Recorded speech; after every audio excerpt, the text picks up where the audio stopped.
Each week, American History TV's Real America brings you archival films that provide context for today's public affairs issues.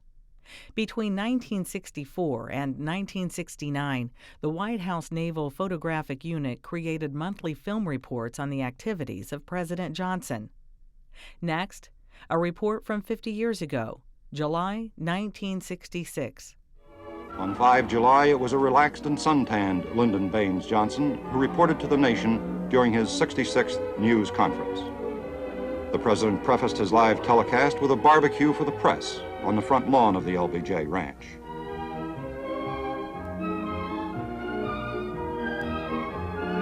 His opening remarks emphasized the other war in Vietnam, the attack on illiteracy, poverty, and disease. This would be part of a theme that the president would hammer home to the people throughout the summer in an exhaustive effort to make sure every American knows exactly what his government is trying to do in Vietnam.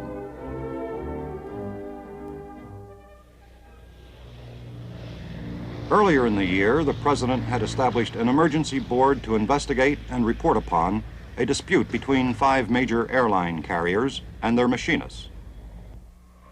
On June the 7th, the president transmitted the report to both parties, strongly recommending that they settle their differences within the report's framework. After 30 days of negotiations, the machinists struck.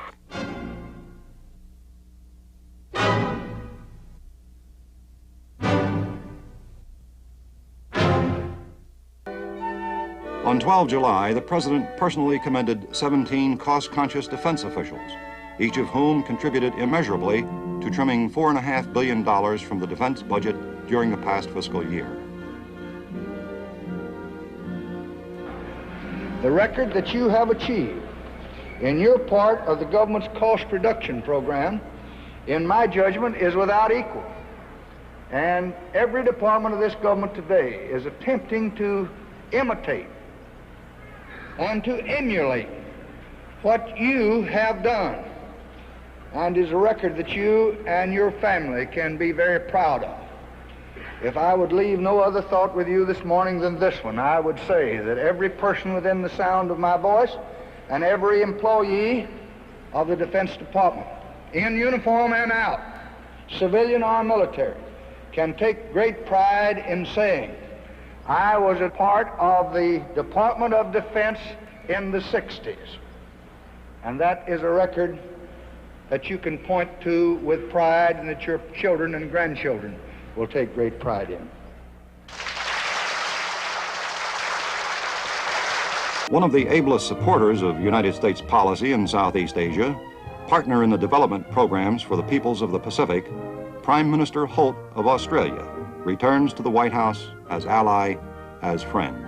He would, during a toast at a luncheon in his honor the following day, symbolically refer to his friendship for the United States as one similar to the famous Aesop fable, The Lion and the Mouse.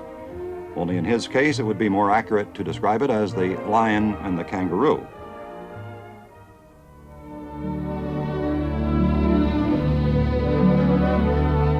The Secretary of the Navy's yacht Sequoia is a waterborne retreat for the chief executive.